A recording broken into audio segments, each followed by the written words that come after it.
आज मैं आप सबों को हमारी आत्मा के बारे में और इसको हम लोग कैसा खातिर करना है उसके बारे में मैं आप लोगों को बताने चाहता हूँ। देखिए मेरे प्यारे भाई बहनों, व्हाट इज सोल, आत्मा क्या है, इसको हमको जानना है। जो स्पिरिचुअल शक्ति, स्पिरिचुअल बीइंग हमारी शरीर के अंदर में, हमारे हृदय में है, जिसको ईश्वर ने दिया है, कभी नष्ट नहीं होगा। हमारे शरीर मर जाने के बाद में जो स्पिरिचुअल शक्ति, स्पिरिचुअल पावर जिसको ईश्वर ने हमको दिया है, वही है आत्मा, वही है soul. What is soul? Soul is the inner force, that is spiritual being that is given by God himself for us.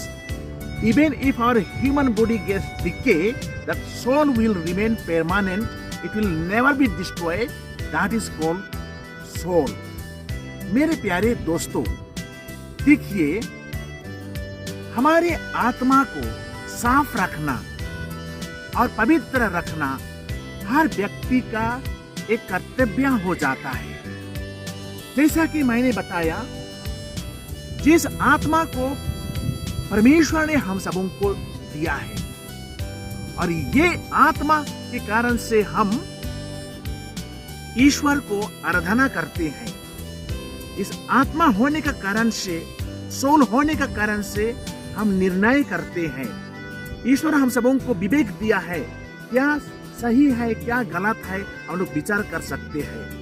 ये ईश्वर ने मनुष्य को अपना प्रतिरूप बनाया है, इसलिए सिर्फ इस दुनिया में इंसान के लिए, मानव जात के लिए ईश्वर ने हम सबों को सोल दिया है, आत्मा दिया है। मेरे प्यारे भाई बहनों, बाइबल में प्रभु यीशु मसीह बहुत ही जगह में अपने आत्मा के बारे में बताया है।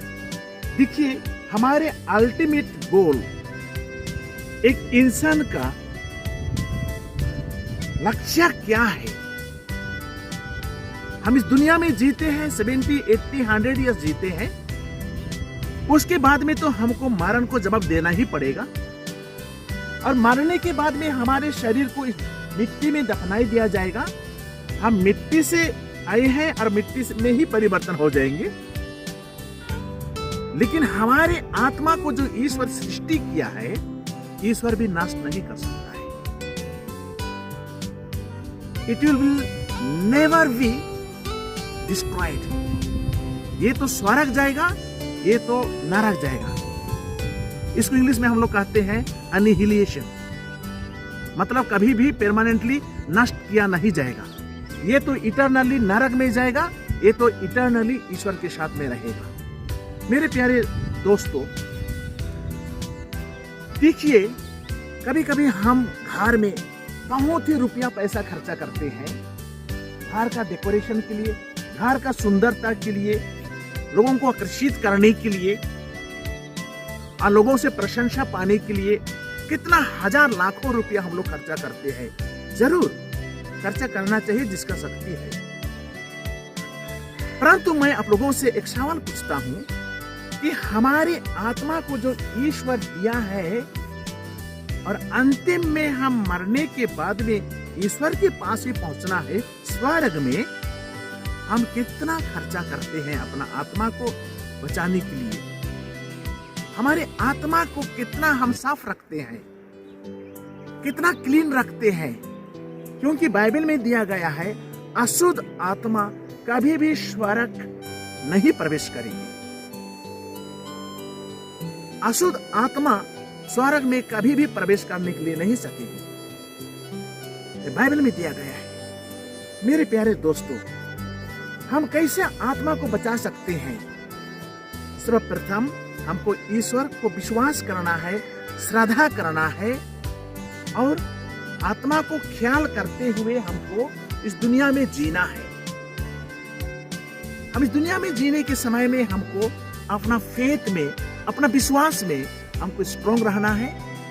और हमारे विश्वास जब स्ट्रॉन्ग है और सही है तो हम हमेशा आत्मा को भी हम ख्याल करते हैं। मेरे प्यारे दोस्तों, देखिए प्रभु यीशु मसीह यात्रा करते करते बेथानिया पहुंचा, जहां मार्था और मरियम और लाजरुस रहते थे। जैसा ही यीशु बेथानिया पहुंचा, उस गांव पहुंचा, मार्था और मरियम यीशु का स्वागत किए। उसके तुरंत ही बाद में अपने घर में मार्था ने यीशु को ले लिया मरियम के साथ में, और मार्था ने यीशु की सेवा सत्कार में पूरा समय दे रही थी। परंतु उसकी छोटी बहन मरियम ने यीशु के चरणों में बैठ करके यीशु का शिक्षा को सुन रही थी।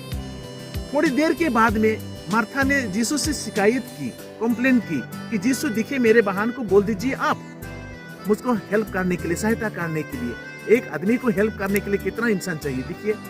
परंतु यीशु ने कहा, देखिए मार्था, तुम ज्यादा काम में व्यस्त हो गई हो, वो भी अच्छा है, लेकिन उत्तम चीज तुम्हारी बहन ने मेरे पांव के पास में बैठ करके शिक्षा सुन रही है। यीशु आत्मा के बारे में बता रहे थे। आत्मा हम सबों के लिए कितना ही इंपॉर्टेंट होता है। जब हम यीशु के वचन को सुनते हैं, उसका शिक्षा को सुनते हैं, तो हमारा जीवन है, हमारी आत्मा है।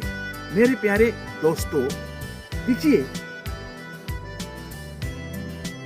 आत्मा हमारी अंतरतम जो शक्ति, ईश्वर का स्पिरिचुअल बीइंग, जो आध्यात्मिक शक्ति जो हमारे दिल में ईश्वर दिया है, कभी भी वो सड़ेगा नहीं। It cannot be annihilated. वो मरने के बाद में भी हमारे साथ में, शरीर में नहीं रहता है, पर वो जीवित रहता है। और वो आत्मा को प्रत्येक व्यक्ति का रिस्पॉन्सिबल है बचाने का। ईश्वर ने आपका और मेरा कुछ परमिशन नहीं लिया है बनाने के पहले में, सृष्टि करने के पहले में। अंग्रेजी में कहावत है, God helps those who help themselves. मतलब अगर हम स्वयं अपने को सहायता नहीं करेंगे आत्मा को बचाने के लिए, तो ईश्वर भी हमको सहायता करने के लिए नहीं सकता है। इसीलिए हमको आत्मा को तंदुरुस्त रखना, पवित्र रखना, होली रखना, क्लीन रखना हमारा कर्तव्य हो जाता है। जब हमारी आत्मा, हमारे अंतरतम स्पिरिचुअल बीइंग, हमारे कॉन्शियस क्लियर नहीं रहता है, अशुद्ध रहते हैं, तो हमको भी विनती प्रार्थना करने के लिए उतना कंफर्टेबल नहीं लगता है, क्योंकि हम क्लीन माइंड से ईश्वर के पास में नहीं पहुंचते हैं। इसलिए हमारा कर्तव्य होता है, हम विश्वास करते हैं प्रभु पिता परमेश्वर ने अपने पुत्र हमारे प्रभु यीशु मसीह को इस दुनिया में दिया मानव मुक्ति के लिए, संसार के मुक्ति के लिए। और यीशु सूली पर, क्रूस पर ठोंका गया, मार गया, अपना पवित्र खून बहा करके हम सबों को खरीद लिया है।